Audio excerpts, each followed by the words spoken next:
Activities. तो जो हमारा सबसे पहला टॉपिक है that is fundamental of mathematical logic. और मैथमेटिकल लॉजिक को हिंदी में या फिर मराठी में हम क्या कहते हैं? गणितीय तर्कशास्त्र। तो अब मैं आपको ये बताना चाहता हूं कि इसमें हम जो सबसे पहला टॉपिक पढ़ेंगे दैट इज स्टेटमेंट, कि एक स्टेटमेंट क्या होता है। अगर मैं मराठी में बताऊं आपको तो स्टेटमेंट को मराठी में कहते हैं विधान। देखो, हम क्या करते हैं ना कि on every day to day language में हम एक दूसरे से बात करते हैं ना, तो हम जो भी सेंटेंसेस बोलते हैं वो किसी भी प्रकार से हो सकते हैं। उसमें कुछ लॉजिक हो सकता है, कभी कुछ प्रश्न हो सकते हैं, हम कभी कोई भाव व्यक्त करते हैं किसी सेंटेंस के द्वारा। तो जिस प्रकार से हम डे टू डे एक दूसरे से बात करने में कोई एक सेंटेंस या फिर लैंग्वेज यूज करते हैं ना, उसी प्रकार से गणित के भी कुछ लैंग्वेज होते हैं। और उस गणित के लैंग्वेज में हमें ढूंढना होता है कि लॉजिक क्या होता है, उसके ट्रूथ वैल्यूज क्या हैं। तो हम वो अभी सब देखेंगे कि इन सब चीजों को हम किस प्रकार समझेंगे। तो देखो, in everyday language truth depends upon who is speaking.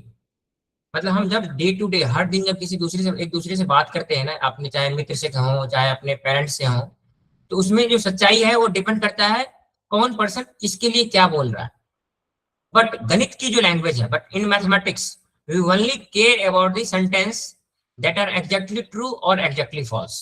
इसका हम क्या मतलब है आगे समझेंगे अभी। तो चलिए, हम सबसे पहले चीज, आज का जो हमारा सबसे फर्स्ट टॉपिक है that is what makes a sentence a statement. किसी भी एक सेंटेंस को हम स्टेटमेंट कब कहेंगे?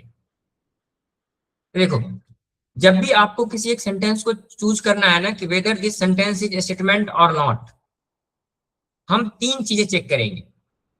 सबसे पहली चीजें क्या है? इज दी सेंटेंस डिक्लेरेटिव और असर्टिव। डिक्लेरेटिव और असर्टिव का क्या मतलब होता है? कोई एक ऐसा सेंटेंस जो हमें कोई एक इंफॉर्मेशन दे रहा हो या फिर कोई एक फैक्ट डिक्लेयर कर रहा हो। तो इस प्रकार के सेंटेंस को हम कहेंगे डिक्लेरेटिव सेंटेंस और दी असर्टिव सेंटेंस। तो अगर कोई एक सेंटेंस है जो डिक्लेरेटिव है या असर्टिव है, तो हम आगे चेक करेंगे। अगर ये चीज नहीं है तो वो हम सिंपली कर देंगे this is not an statement. अगर इस कंडीशन को सेटिस्फाई कर रहा तो हम अगला चीज चेक करेंगे कि can it be definitely true और फॉल्स। अगर कोई सेंटेंस डिक्लेरेटिव या फिर असर्टिव है, मतलब कोई एक सेंटेंस है जो हमें कोई एक इंफॉर्मेशन बता रहा है या फिर कोई एक फैक्ट बता रहा है, अब हमें ये चेक करना है कि वो सेंटेंस या तो ट्रू होगा या फॉल्स होगा। दोनों में से कोई एक चीज होनी चाहिए। अगर दोनों में से कोई एक है, या ट्रू है या फॉल्स है, तो हम फिर इसको आगे चेक करेंगे। कि अगला हमारा जो चेक करने का प्रोसेस होगा दैट इज, क्या एक सेंटेंस ट्रू और फॉल्स एक ही टाइम पर हो सकता है क्या? अगर हो सकता है तो वो स्टेटमेंट नहीं है, अगर है तो वो एक स्टेटमेंट है। तो मतलब अभी तक जो मैंने आपको तीन कंडीशन बताए, सबसे पहला कंडीशन क्या है? वेदर सेंटेंस इज डिक्लेरेटिव और असर्टिव। सेकंड कंडीशन है can it be definitely true और फॉल्स, मतलब स्टेटमेंट कैन बी इधर फॉल्स और ट्रू। वो दोनों एक साथ नहीं होना चाहिए, या तो ट्रू ही होगा या फिर केवल फॉल्स होगा। और इस प्रकार के सेंटेंस को हम कहेंगे दिस इज एन स्टेटमेंट। ऐसे जो सेंटेंस मिलेंगे ना, हम उसको कहेंगे दिस इज एन स्टेटमेंट। और हम किसी मैथमेटिक्स में जब स्टेटमेंट को डिनोट करते हैं ना, तो किसी भी स्मॉल लोअर केस लेटर से डिनोट करते हैं, that is P Q are and कोई भी हम ले सकते हैं, ए बी। इस प्रकार से हम किसी सेंटेंस को डिनोट करने के लिए इस अल्फाबेट का यूज कर सकते हैं। तो अगर हमें, अब देखो, जो हमारा सबसे पहला पर्पस था कि हमें पता करना एक सेंटेंस स्टेटमेंट है या नहीं, उसके लिए हमें इस तीन कंडीशन को चेक करना है। अगर ये तीनों कंडीशन सेटिस्फाई कर रहा है then this sentence is an statement, that is विधान। अब हम एक बार ये चेक कर लिए, इसके लिए मैं एक एग्जांपल दे देता हूं आपको।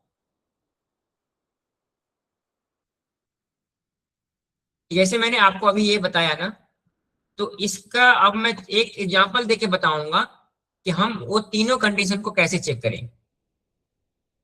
सपोज सन एक स्टेटमेंट में, ओ चलो इसको पहले मैं यही समझते हैं। एक स्टेटमेंट मैं लिख रहा हूं, सन राइजेस इन ईस्ट। मतलब सूर्य पूर्व दिशा में उगती है। तो अगर मैं आपसे पूछूं कि क्या यह सेंटेंस एक स्टेटमेंट है या नहीं, तो मैंने आपको क्या बताया कि सबसे पहले हम क्या चेक करेंगे कि क्या ये सेंटेंस हमें कोई फैक्ट बता रहा है या फिर कोई एक इंफॉर्मेशन दे रहा है। तो हाँ, तो पहला कंडीशन सेटिस्फाई हो गया कि sun rises in the east, मतलब हमें ये एक फैक्ट बता रहा है कि सूर्य पूर्व में उगता है। दूसरा कंडीशन हम चेक करेंगे कि क्या यह सेंटेंस ट्रू या फॉल्स है। या तो हो सकता है कि सेंटेंस सही होगा या गलत होगा। तो हम इस सेंटेंस को पढ़ के कह सकते हैं ना कि this statement is true, so this statement is true, मतलब ये सच है। और एक ही टाइम पर ये ट्रू और फॉल्स दोनों नहीं हो सकता, मतलब ये तीनों कंडीशन को सेटिस्फाई किया ना, तो हम ये कह सकते हैं कि this is an statement, this is a statement.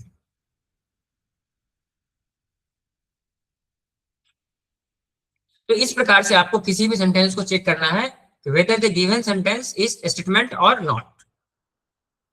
एक बार अगर हम ये पढ़ लिए हैं कि किसी भी सेंटेंस को हमें चेक कैसे करना है कि वो स्टेटमेंट है या नहीं, तो हमारा जो नेक्स्ट टॉपिक होगा that is assigning the truth value.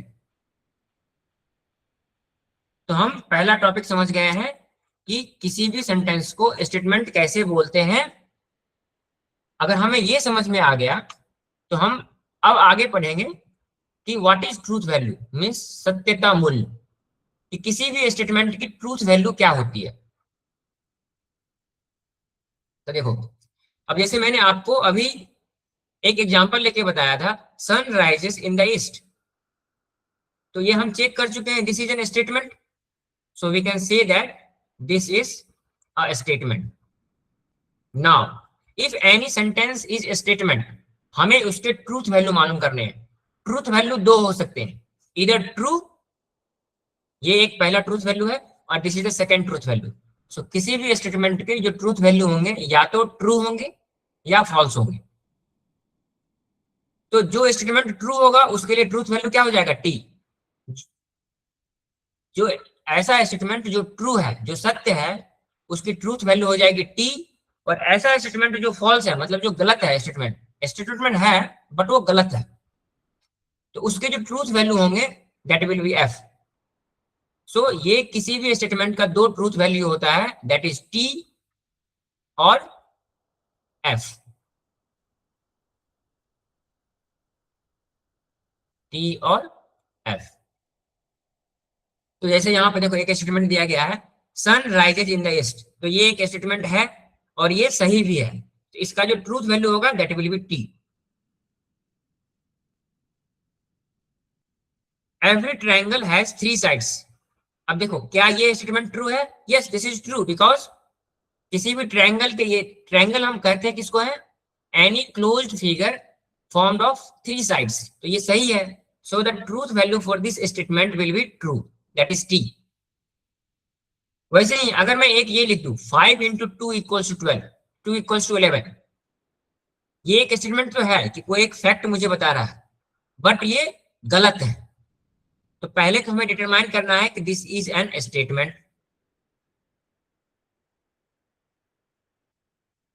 हाँ, 5 इंटू 2 इक्वल्स टू 11, ये एक इंफॉर्मेशन हमें दे रहा है, लेकिन ये इंफॉर्मेशन सही है या गलत है उसके हमें ट्रूथ वैल्यू से मालूम चलेगा। तो हम जानते हैं कि 5 इंटू 2 इज इक्वल्स टू 10 होता है, बट यहाँ पे 11 लिखा हुआ, मतलब this is false. So the truth value of this statement will be F. अगर इसी जगह पर स्टेटमेंट आपको ये दिया जाता कि 5 into 2 equals to 10, so this is an statement. सबसे पहले तो हमें ये पता करना है कि स्टेटमेंट है या नहीं। So yes this is an statement, because हमें ये एक इंफॉर्मेशन बता रहा है। बट अब हमें स्टेटमेंट पता करने के बाद मालूम करना है वेदर दिस इज ट्रू और फॉल्स। तो 5 इंटू 2 इक्वल्स टू 10 ये ट्रू है, so the truth value will B, truth value will be T. जो स्टेटमेंट ट्रू होता है उसकी ट्रूथ वैल्यू टी होती है, जो स्टेटमेंट फॉल्स होता है उसकी ट्रूथ वैल्यू एफ होती है। तो अब तक हम दो टॉपिक कवर कर चुके हैं कि what is an statement and the next is how to assign the truth value to an statement. अब देखो हम आगे अभी और पढ़ेंगे कि क्या क्या चीजें हमें ध्यान में रखनी है कि किसी भी सेंटेंस को डिक्लेयर करने के लिए कि वो स्टेटमेंट है या नहीं है। सो देखो, अब हम कुछ रूल और पढ़ेंगे। सो कुछ रूल और पढ़ेंगे जिसके तहत हमें ये पता चलेगा कि कोई भी सेंटेंस किस किस कंडीशंस में स्टेटमेंट नहीं होते हैं। तो जो हमारा सबसे पहला कंडीशन है, that is interrogative, means questions. अगर कोई भी सेंटेंस में आपसे क्वेश्चन पूछा जा रहा है, जैसे what is your name, in which class do you read, आप किस कक्षा में पढ़ते हैं, आप कहाँ रहते हो, तो इस प्रकार के जितने भी सेंटेंस हैं जिसमें क्वेश्चन पूछे जाएंगे, तो क्वेश्चन पूछे जाने वाले सभी सेंटेंस स्टेटमेंट नहीं कहलाते। तो ये सबसे पहला रूल है कि किसी भी सेंटेंस को हम स्टेटमेंट कब कहेंगे कि ये स्टेटमेंट नहीं है, अगर वो सेंटेंस एक क्वेश्चन है, ये इंटरोगेटिव सेंटेंस है, then that sentence is not a statement. For example, suppose the sentence given to you is what is your name, means ये क्या है, ये एक स्टेटमेंट नहीं है। दूसरा जो रूल है कि किसी भी सेंटेंस को हम स्टेटमेंट नहीं कहेंगे, वो दूसरा रूल ये है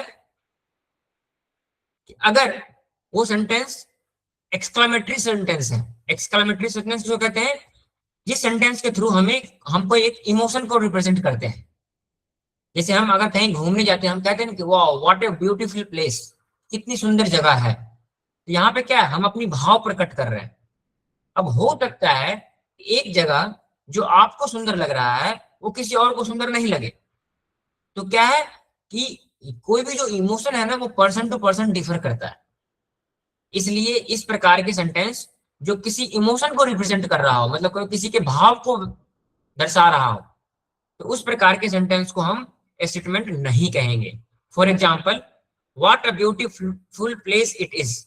अब देखो, एक चीज और आपको ध्यान में रखना, अगर आपको कैसे पहचानना है, तो इंटरोगेटिव सेंटेंस के एंड में हमेशा क्वेश्चन मार्क होता है। तो किसी भी सेंटेंस के एंड में अगर क्वेश्चन मार्क है तो वो एक स्टेटमेंट नहीं होगा। सिमिलरली, किसी भी एक्सक्लामेटरी सेंटेंस के एंड में ये एक्सक्लामेटरी मार्क होता है, this is N exclamatory mark like this. इस मार्क को हम कहते हैं एक्सक्लामेटरी साइन। तो कोई भी ऐसा सेंटेंस जिसके थ्रू हम अपने इमोशन को व्यक्त कर रहे हैं और उसके एंड में एक्सक्लामेटरी साइन लगा हुआ है, तो हम इसको स्टेटमेंट नहीं कहेंगे। So this will also will not be A statement. Now the next rule is command और ऑर्डर। सपोज आप, जब टीचर आपके क्लास में आते हैं, आप सभी बच्चे खड़े हो जाते हैं।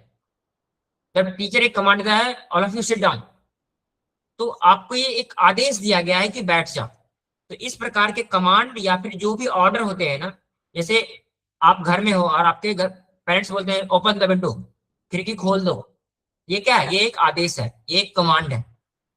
तो इस प्रकार के जो सेंटेंस होते हैं उसको भी हम स्टेटमेंट नहीं कहेंगे। सो दिस इज थर्ड रूल कि किसी भी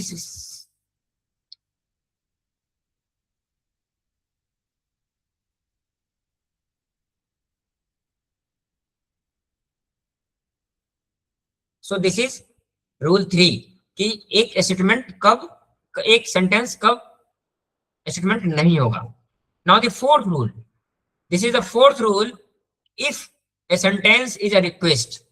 आपसे कोई रिक्वेस्ट किया जा रहा है, कोई अपील किया जा रहा है आपसे। मान लो सपोज टीचर आपके क्लास में, उसको कुछ लिखने की जरूरत है, तो आपसे टीचर कहता है please give me your pen. तो आपसे रिक्वेस्ट किया, या फिर आपके दोस्त आपसे बोलते हैं कि प्लीज आप अपना पेन मुझे दे दो, अपना कलम कॉपी मुझे दे दो। आपसे क्या है कि वो रिक्वेस्ट किया जा रहा है। तो रिक्वेस्ट के काइंड में जो भी सेंटेंस होंगे वो भी एक स्टेटमेंट नहीं होगा। तो ये 4 कंडीशंस आपको याद रखना है। अगर इस चारों में से किसी भी एक कंडीशन को एक सेंटेंस सेटिस्फाई कर रहा है, मतलब वो सेंटेंस एक स्टेटमेंट नहीं है। तो अभी तक हम जितना पढ़े हैं आप लोगों को समझ में आ रहा है? Yes sir. Yes sir. तो किसी बच्चे को अब तक कोई डाउट है, कुछ पूछना है, you can raise your hand. Anyone?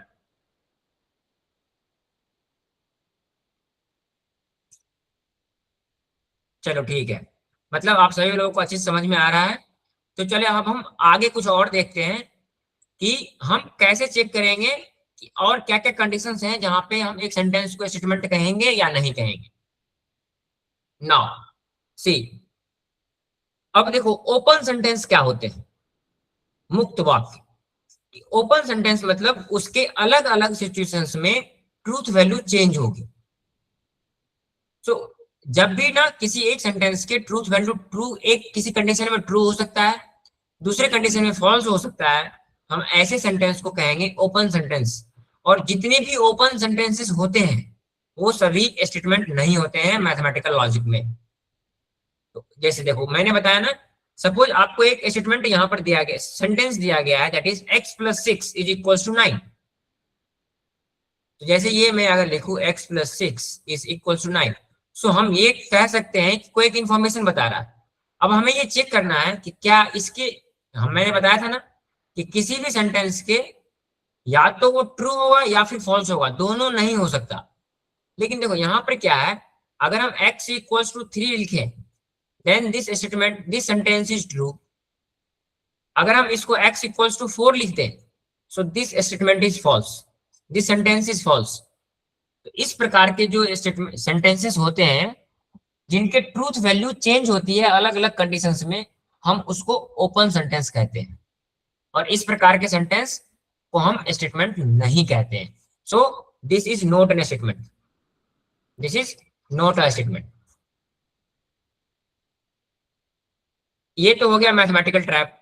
अब अगर इसी प्रकार के कोई इंग्लिश लैंग्वेज में कहा, मैं बोलूं he is tall,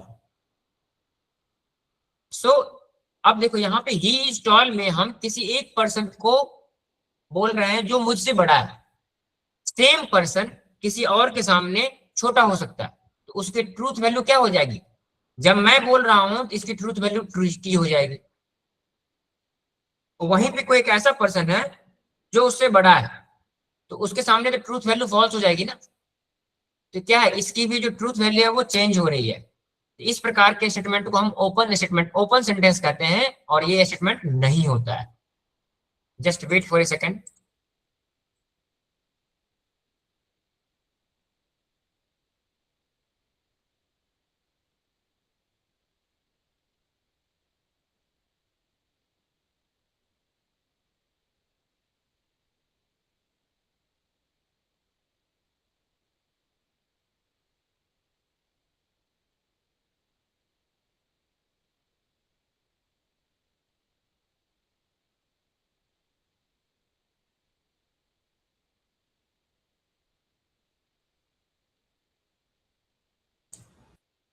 yes, so देखो अभी तक हम सारे कंडीशंस पढ़ चुके हैं कि किस केस में कब कब एक सेंटेंस स्टेटमेंट नहीं होगा और कब एक सेंटेंस स्टेटमेंट होगा। तो अब हम किसी भी सेंटेंस को देखकर यह बता सकते हैं कि क्या कोई एक सेंटेंस स्टेटमेंट है या नहीं है। चलो अब मैं एक स्टेटमेंट लिख रहा हूं, आप सभी लोग बताना। मुंबई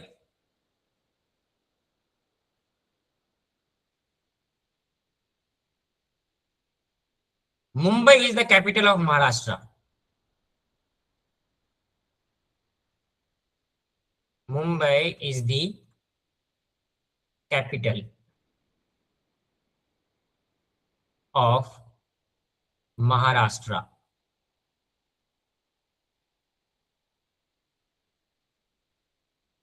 देखो सबसे पहले ये एक असर्टिव सेंटेंस है, मतलब हमें ये कोई एक फैक्ट बता रहा है या फिर कोई एक इंफॉर्मेशन दे रहा है। ठीक, दूसरी बात कि या तो इसकी वैल्यू ट्रू होगी या इसकी वैल्यू फॉल्स होगी, मतलब ये एक क्या है, दिस इज एन स्टेटमेंट, ये एक स्टेटमेंट है। अगर ये एक स्टेटमेंट है तो इसकी ट्रूथ वैल्यू क्या होगी, सो this statement is true.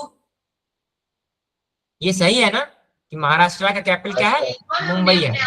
Yes, sir. Yes. So the truth value for this statement, truth value will be T. तो इसी प्रकार से आपको अब क्या करना है कि जो भी स्टेटमेंट दिए जाएंगे, जो भी सेंटेंसेस दिए जाएंगे, उसको डिसाइड करना है कि क्या यह सेंटेंस एक स्टेटमेंट है। अगर स्टेटमेंट है तो उसकी ट्रूथ वैल्यू क्या है। तो ये हमारा अब तक का टॉपिक जो हम डिस्कस किए हैं। चलो उसी प्रकार से अब मैं आपको कुछ एग्जाम्पल बता रहा हूं और उसके रीजन बताऊंगा और उसके कि क्या ये स्टेटमेंट है, अगर नहीं है तो क्यों नहीं है। देखो सबसे पहला एग्जाम्पल, 6 into 4 = 25। देखो ये एक स्टेटमेंट है, क्यों कि ये हमें एक कोई एक इंफॉर्मेशन दे रहा है। अब हम वो बाद में डिसाइड करेंगे कि इंफॉर्मेशन सही है या गलत है, वो हमें ट्रूथ वैल्यू से मालूम चलेगा। तो ये क्या है, या तो एक टाइम पर या तो ट्रू होगा या फिर फॉल्स होगा, दोनों एक साथ नहीं हो सकता। मतलब हम ये कह सकते हैं कि दिस इज एन स्टेटमेंट। अगर ये स्टेटमेंट है तो इसकी ट्रूथ वैल्यू क्या है। सो 6 into 4 = 25, ये क्या है, ये फॉल्स है ना। Yes sir. यस, तो कोई भी स्टेटमेंट जो फॉल्स होता है उसकी ट्रूथ वैल्यू क्या हो जाएगी, एफ। तो truth value here is F. चलो उसी प्रकार से अब मैं यहां पे एक देखता हूं, x + 6 = 9। तो अब देखो मैंने आपको बताया था ना कि कोई भी ऐसा सेंटेंस जो ओपन सेंटेंस हो, मतलब जिसकी ट्रूथ वैल्यू अलग अलग टाइम पर अलग अलग बदल जाए, तो हम उसको कहेंगे this is not an statement, this is not a statement. इसके पीछे रीजन क्या है, देखो रीजन मैंने आपके लिए यहां लिख दिया है कि reason is this is an open sentence, that is मुक्त वाक्य। चलो दूसरा क्वेश्चन देखते हैं, x², इसको मैं अलग से यहां लिख देता हूं, x² - 5x + 6 = 0। तो आप क्लास 11th में क्वाड्रेटिक इक्वेशन एक चैप्टर पढ़े होंगे। तो इस इक्वेशन को देखकर हम कह सकते हैं ना this is a quadratic equation. तो यहाँ पे क्या लिखा हुआ है, the quadratic equation has 2 real roots.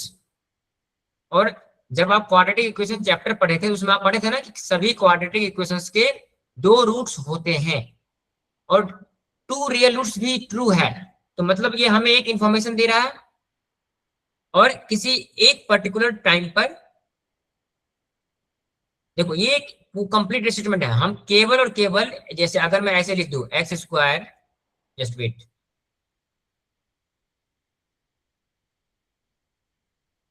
x² - 5x + 6 = 0, अगर मैं केवल ये लिखूं तब तो ये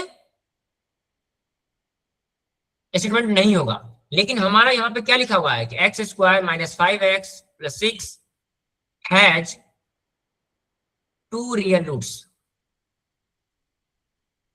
तो इस पूरे को हम एक साथ कंसीडर करेंगे। तो अब देखो अब हमें ये क्या बता रहा है, ये नहीं कह रहा है कि ये केवल स्टेटमेंट है, this complete is an statement. ये एक इक्वेशन है और स्टेटमेंट ये है कि this equation has 2 real roots. ये क्या है, ये ट्रू है कि किसी भी क्वाड्रेटिक इक्वेशंस के 2 रियल रूट होते हैं। सो this is an statement. Yes sir. And if this is an statement, whether this is true or false, this is true। अगर ट्रू है तो इसके ट्रूथ वैल्यू क्या हो जाएंगे, टी। टी। यस। उसके बाद देखो नेक्स्ट सेंटेंस क्या है, the moon revolves around the earth. Again ये हमें एक इंफॉर्मेशन बता रहा है और एक टाइम पर ये या तो ट्रू होगा या फिर फॉल्स होगा, that is this statement is true, so truth value will be T. Here also the truth value will be T. Now next example is what are you doing. अब देखो मैंने आपको बताया था ना कि किसी भी क्वेश्चन में आपको अगर क्वेश्चन मार्क दिख जाए तो आप डायरेक्टली इसको कह सकते हो this is not an statement.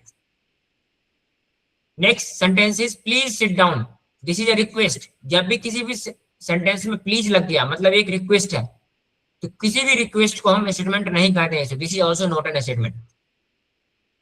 तो इस प्रकार से आपको अब किसी भी सेंटेंस को देख के ये डिसाइड करना है कि whether the sentence is statement और not.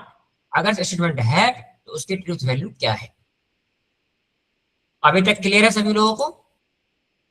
Yes sir. Good, very good. चलो तो अगर हम एक बार ये सीख गए हैं कि कोई भी स्टेटमेंट ट्रू है, कोई भी सेंटेंस ट्रू है या नहीं, तो अब जो हमारा अगला कंसेप्ट हम जो आप पढ़ने वाले हैं आज की क्लास में कि किसी भी 2 सेंटेंस को हम किस प्रकार जोड़ेंगे। फॉर एग्जाम्पल जैसे इंग्लिश में हम कहते हैं ना, सपोज मैं एक सेंटेंस बोलूं, हमारा पहला सेंटेंस है द फर्स्ट सेंटेंस इज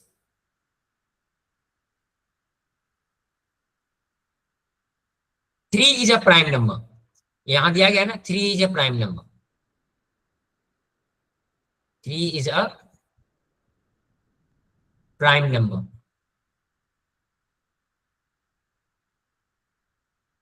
दूसरा सेंटेंस है 4 is an even number.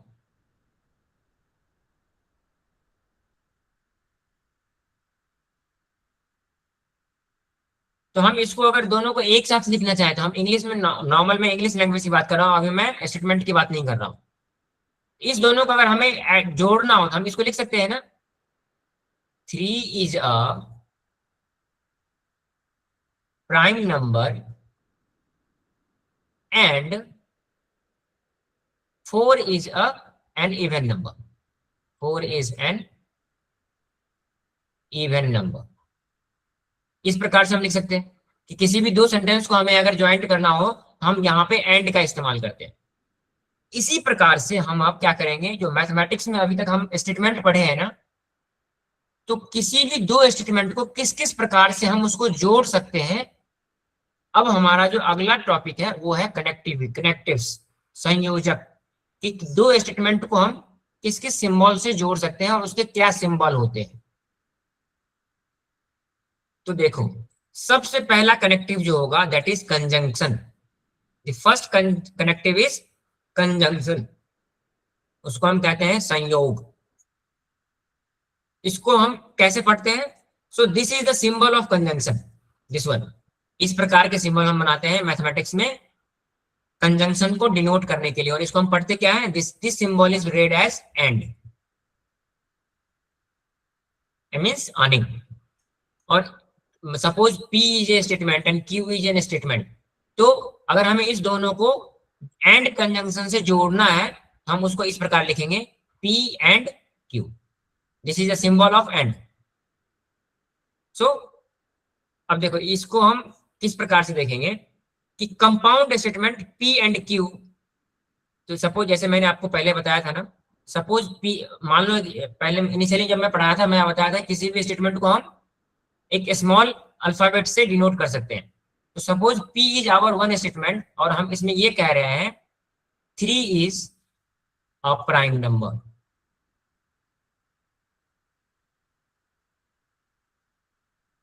And Q is another statement 2 is an even number.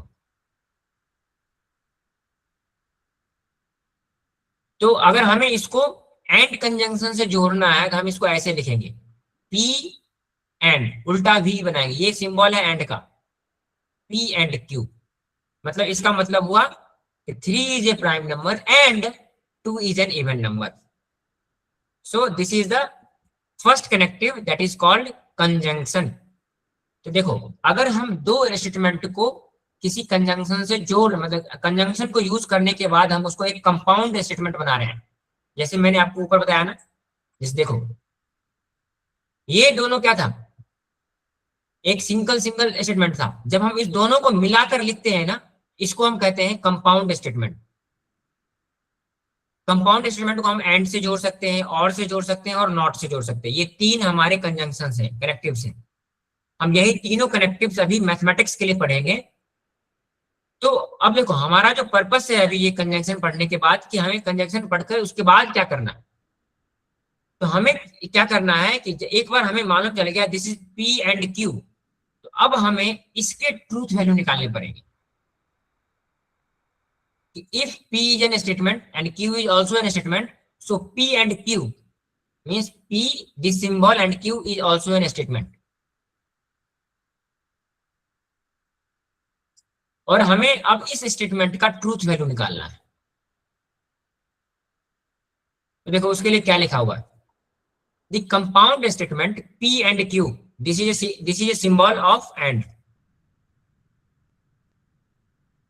यहाँ ये लिखा हुआ है ना P and Q, this one। So the compound statement P and Q is true। इसकी जो ट्रूथ वैल्यू होगी, ट्रू होगी only if both P and Q are true। कहने का मतलब है कि suppose P and Q is a compound statement, तो इसकी जो ट्रूथ वैल्यू होगी वो ट्रू होगी। वो कब होगी ट्रू, जब P भी ट्रू है और क्यू भी ट्रू है। ये दोनों कंडीशन जब सेटिस्फाई करेगा तभी इसकी वैल्यू ट्रूथ होगी और बाकी सभी केस में इसकी वैल्यू फॉल्स होगी। उसको मैं आपको एक लाइव एग्जांपल समझाता हूं। मान लीजिए ये एक लॉक है, ये लॉक आप लोगों को दिख रहा है ना, जिसमें दो चाबी, अगर दोनों चाबी एक साथ लगाएंगे तभी ये लॉक खुलेगा। मान लीजिए ये आपका घर का दरवाजा है और इसके दो चाबी है। अगर हम दोनों चाबी लगाते हैं और दोनों चाबी इसकी सही चाबी है तभी ये लॉक खुलेगा, अदरवाइज ये लॉक नहीं खुलेगा। कहने का मतलब है कि suppose this is P and this is Q, तो अगर हम केवल पी लगाएं क्यू नहीं लगाएं तो ये लॉक नहीं खुलेगा, मतलब ये स्टेटमेंट फॉल्स है। केवल क्यू को लगाएं और पी को नहीं लगाएं तो भी लॉक नहीं खुलेगा, या फिर हम पी एंड क्यू दोनों को नहीं लगाएं तो भी ये नहीं खुलेगा। तो कहने का मतलब है कि अगर दोनों ट्रू है तभी पी एंड क्यू ट्रू होगा और बाकी सभी केस में ये फॉल्स होगा। तो अब आपको इस प्रकार से देखो, मैं यहीं पे आगे हम समझाऊंगा ट्रूथ टेबल बना के, लेकिन मैं यहीं पे आपको बताता हूं।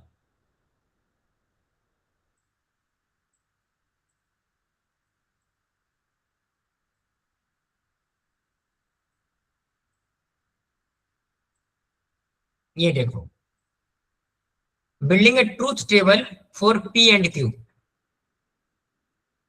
तो जैसे पहले हमने ट्रूथ टेबल बताया, एक सिंगल सेंटेंस के लिए आपको ट्रूथ टेबल बनाने बताया था। अब हम बताएंगे कि जब दो सेंटेंस को किसी भी एक कनेक्टिव से ज्वाइन करके एक कंपाउंड स्टेटमेंट जब बना दिए हैं तो उस स्टेटमेंट का ट्रूथ वैल्यू हम कैसे निकालेंगे। तो देखो, उसके लिए हम क्या करेंगे, suppose P is an statement और Q इज एन स्टेटमेंट, तो पहले हमें P और Q का ट्रूथ वैल्यू लिख लेना है। अगर P की ट्रूथ वैल्यू ट्रू है और Q की ट्रूथ वैल्यू ट्रू है तो जो P एंड Q का जो ट्रूथ वैल्यू होगा वो भी ट्रू होगा। यही मैंने आपको बताया ना कि P एंड Q की ट्रूथ वैल्यू ट्रू तभी होगी जब P एंड Q दोनों ट्रू होगा।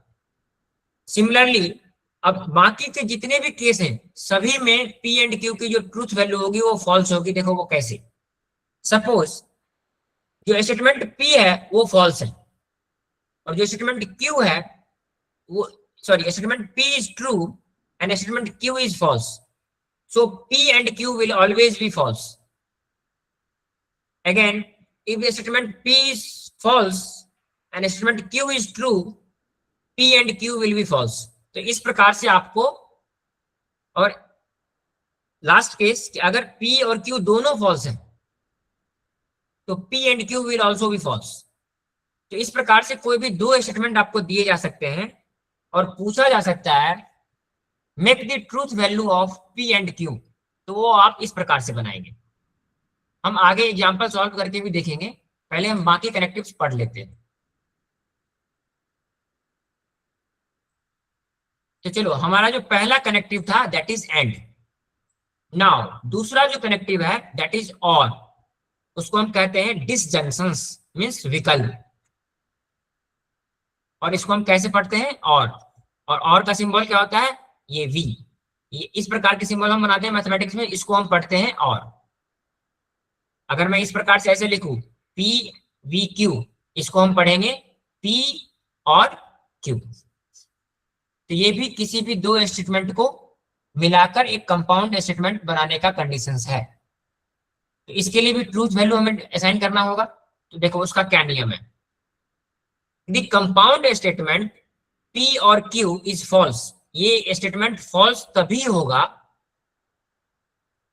Only if both P and Q are false. देखो, और स्टेटमेंट के लिए क्या कंडीशन है कि जब दोनों स्टेटमेंट P भी फॉल्स हो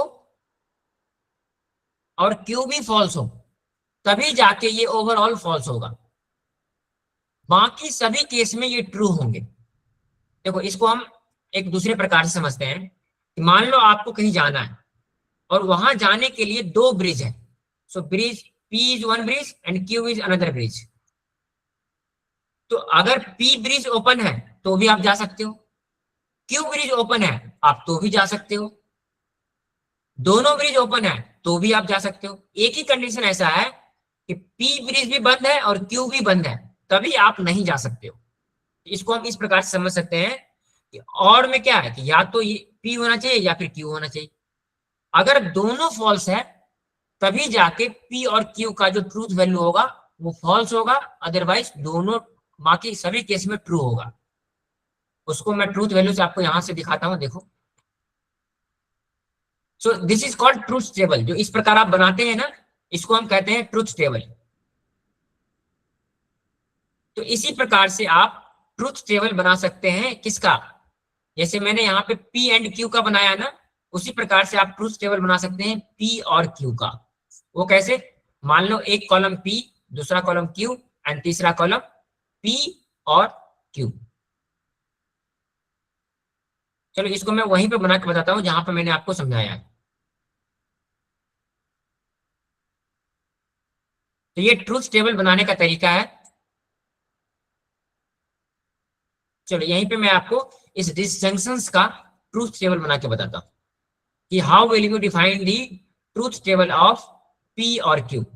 आप क्या करेंगे, सबसे पहले लिखेंगे P, then Q and then P और Q। देखो अगर P की वैल्यू ट्रू है और Q की वैल्यू भी ट्रू है तो P और Q will be true. If P की वैल्यू ट्रू है, Q की वैल्यू फॉल्स है, तो मैंने आपको क्या बताया कि P एंड Q की वैल्यू फॉल्स एक ही केस में होगी, when both is false, P and Q both is false, तो यहां भी ट्रू हो जाएगा। अब लास्ट केस क्या है, this is false, this is true, so again this will be true. Now if P is false, Q is also false, then only P or Q will be false. So this is the truth table for P or Q. आप इस प्रकार से कभी भी आपको truth table बनाने बोला जाए, इस प्रकार से ट्रूथ टेबल बनाएंगे। तो ये था connective two, that is disjunctions means विकल्प, और इसको हम पढ़ते हैं और।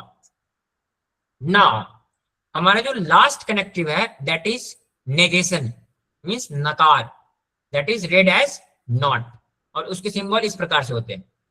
अगर मैं इस प्रकार से लिख दूं मतलब नॉट P, कि सपोज P एक स्टेटमेंट है कि sun rises in the east,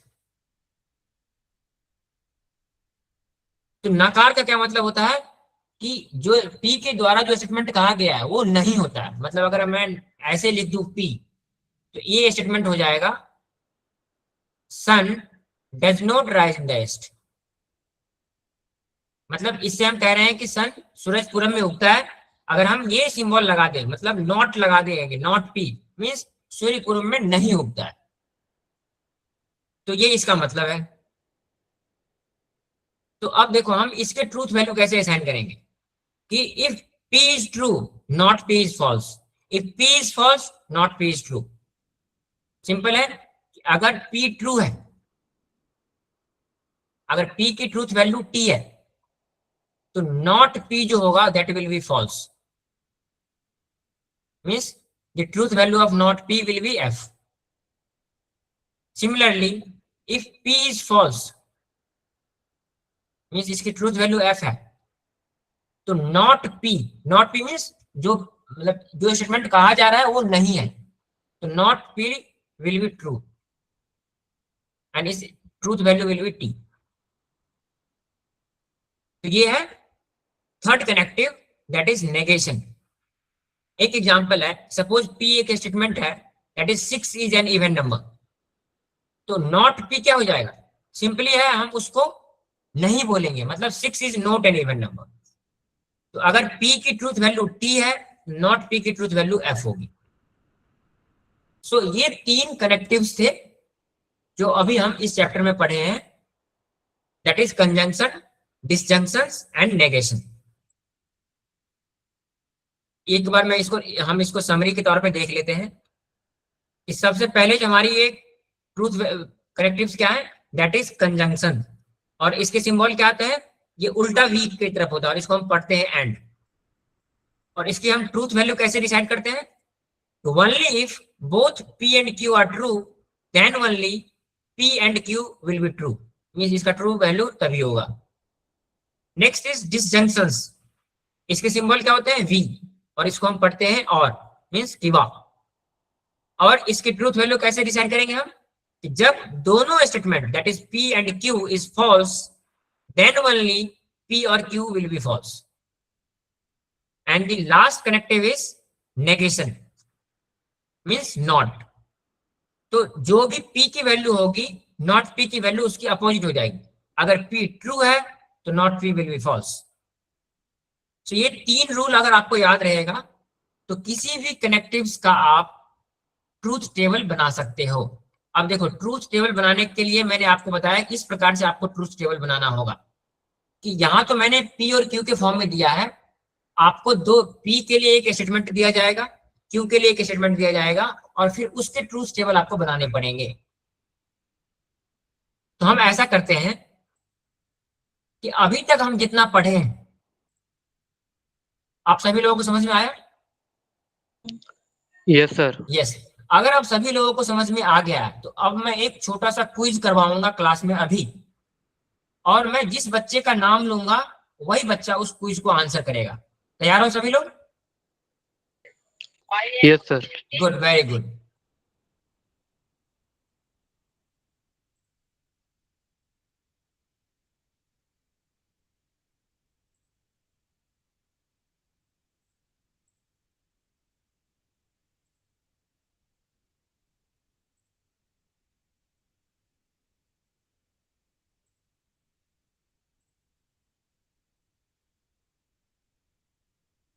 yes, first question, first question Om, Om answer करोगे? Om, in context of mathematical logic which of the following best describe a statement? इस ऑप्शन में से कौन सा ऑप्शन है जो बताता है कि कोई एक सेंटेंस स्टेटमेंट है या नहीं? ओम, यस सर। क्वेश्चन को पढ़ो और आंसर बताओ।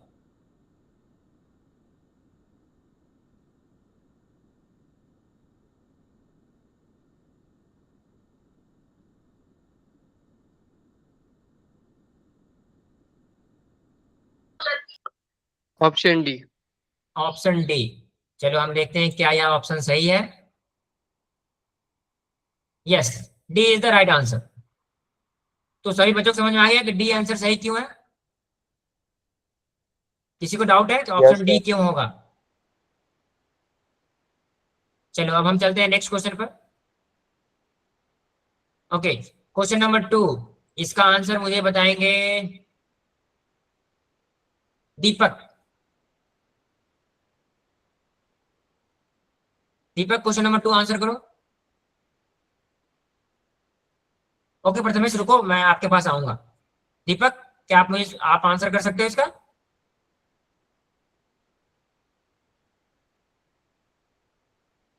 ओके, रेज योर हैंड, कौन आंसर करेगा इसका?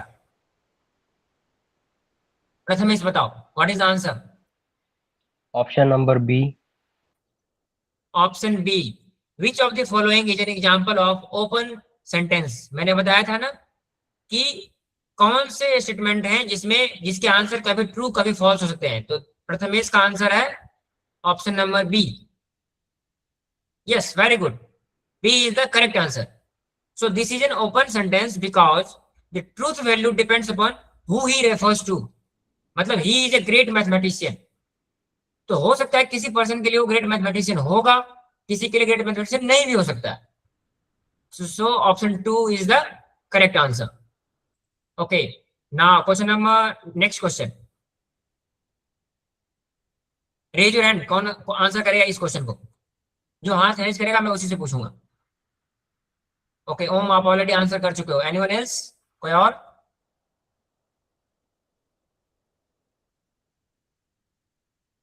दीपक, रुतिका, वेट, प्रद्युमन।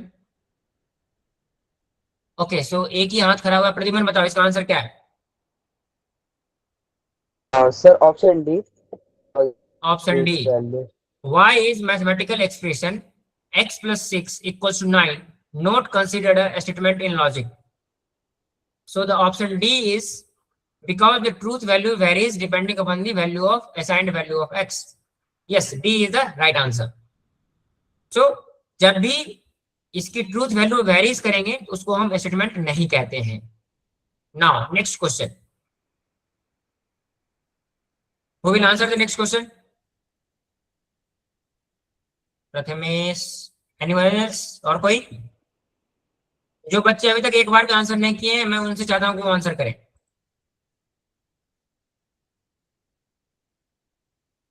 दीपक, रुतिका, समा राउत। Yes sir. हाँ, आप इस आंसर क्वेश्चन का क्या आंसर सर? करिए, question number 4। Answer D. Sir मैं अभी ज्वाइन हुई हूँ, नेविगेशन पढ़ा रहे थे तभी तो मुझे कुछ समझ नहीं आ रहा। आपने क्लास लेट में ज्वाइन किया है? हाँ hello sir, sir, answer net D नहीं है। चल रहा था। हाँ सर। हाँ, नागनाथ आंसर जी, डी आप है। बताइए। डी डी आंसर है। Okay, answer is D. So in the symbolic logic, if we have compound statement P and Q, when is the overall truth value T? Only if both P and Q are true. ये जैसे अभी हम पढ़े थे ना कि P and Q true तभी होगा जब P and Q दोनों true हो. So D is the right answer. Okay. Next question. Who will answer the next question? Raise your hand.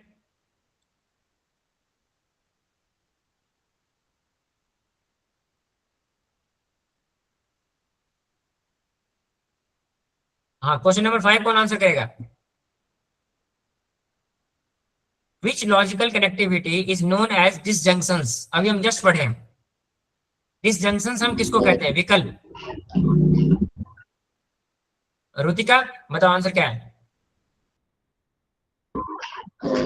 Sir और को यस, Answer is- और। यस, आंसर इज और। Yes, option A is correct answer. So disjunction is represented by or and इसके symbol क्या होते हैं? V. Next, if a statement P is 6 is an even number, what is the symbolic form and the truth value of its negation? P एक statement है that is 6 is an even number, तो इसका negation को हम किस प्रकार denote करेंगे और उसका ट्रूथ वैल्यू क्या होंगे? Who will answer this?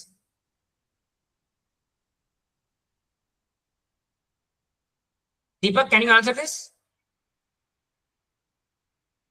Sir, I think option C.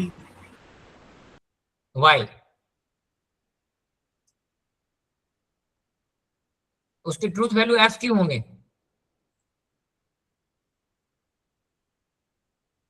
Yes, C is the right answer. So किसी भी नेगेशन को हम लोग इस प्रकार के सिंबल से डिनोट करते हैं जो यहाँ पे लिखा गया है, और अगर पी ट्रू है तो नॉट पी की जो ट्रूथ वैल्यू है वो फॉल्स हो जाएगी। तो P 6 is an even number is true, so not P will be false, that is F. So this is the correct answer. Next, question number 7, who will answer this?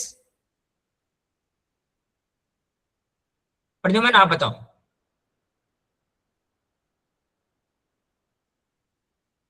Pradyuman, answer question number 6। Sir, I think C. So according to connective matrix, when a disjunction P or Q is considered false, when only when both P and Q are false. ये अभी हम class में पढ़े थे ना कि P और Q false तभी होंगे जब P and Q दोनों false होंगे। So C is the right answer. Very good. मतलब आज जो हम पढ़े हैं क्लास में आप सभी लोगों को अच्छे से समझ में आया है। चलिए हम 2-3 क्वेश्चन और करेंगे आज की क्लास में।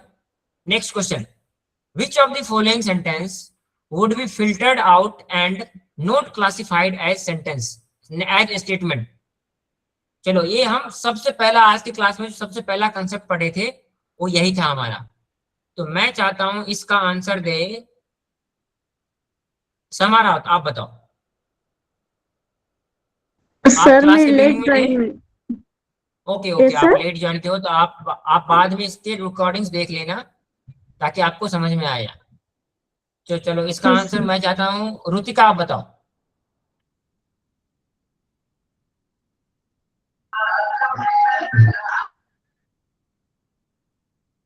Yes Rutika, what is the answer?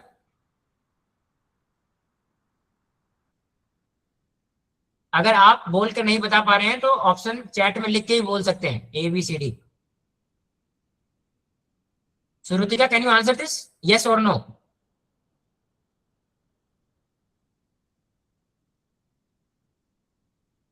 Okay Pradyuman, Pradyuman आप बताओ what is answer? Sir, answer A. Please give your pen. Give me the reason, क्यों? वो स्टेटमेंट नहीं है. क्यों नहीं है स्टेटमेंट? रीजन मैंने आपको बताया ना कि किस किस केस में एक सेंटेंस स्टेटमेंट नहीं होता है, तो उसमें यहाँ पे क्या रीजन है? सर उसमें कोई चीज मांगी हुई है इसलिए. उसको एग्जैक्टली ओम बताओ, रीजन क्या है? ओम, ओम आप बताओ कि what is the reason? Option option A उसका आंसर, क्योंकि उधर कमांड रिक्वेस्ट की हुई है, यस, जिसकी वेरी वजह good, good good.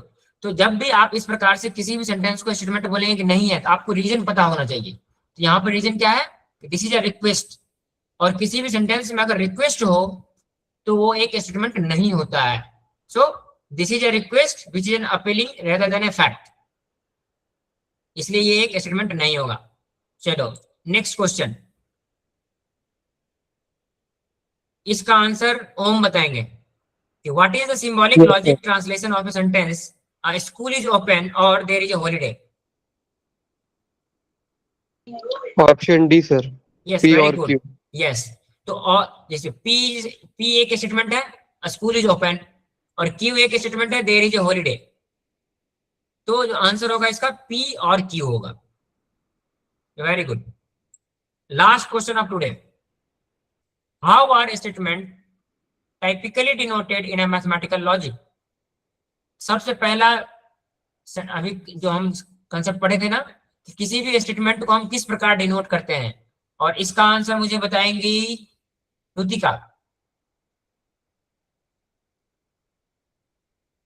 Rutika, last question का आंसर करो.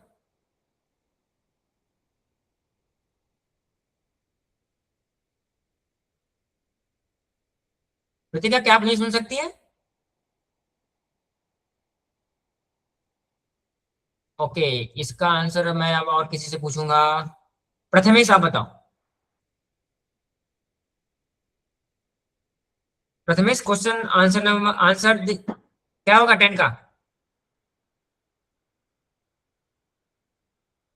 How are statement denoted in a mathematical logic? कौन बताएगा? Raise your hand.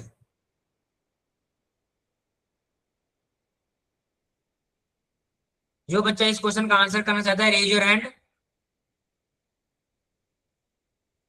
Yes Om. Option D sir. Option D sir. Very good. So D is the right answer.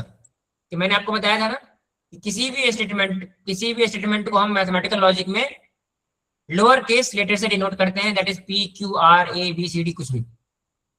सो आज की class में हमने जितना पढ़ा है, ये था हमारे आज के क्लास का रिवीजन. तो अब मुझे ये बताइए कि यस यस आप कुछ पूछना चाहते हो? You are raising your hand. Yes वाग.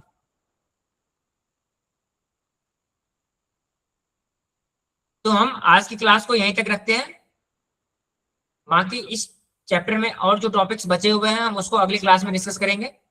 ठीक है? तो अब आपका होमवर्क ये है कि आपका जो स्कूल का बुक है, उस बुक में जो फर्स्ट एक्सरसाइज है और इसके रिलेटेड जितने भी एग्जाम्पल क्वेश्चंस हैं, नेक्स्ट क्लास में आने से पहले आप सभी उसको सॉल्व करके आएंगे. ठीक है? So thank you everyone. आज की क्लास हम यहीं तक रखते हैं, फिर हम आगे के टॉपिक डिस्कस करेंगे नेक्स्ट क्लास में. So thank you. Good night everyone. Good night, sir. Good night. Good night.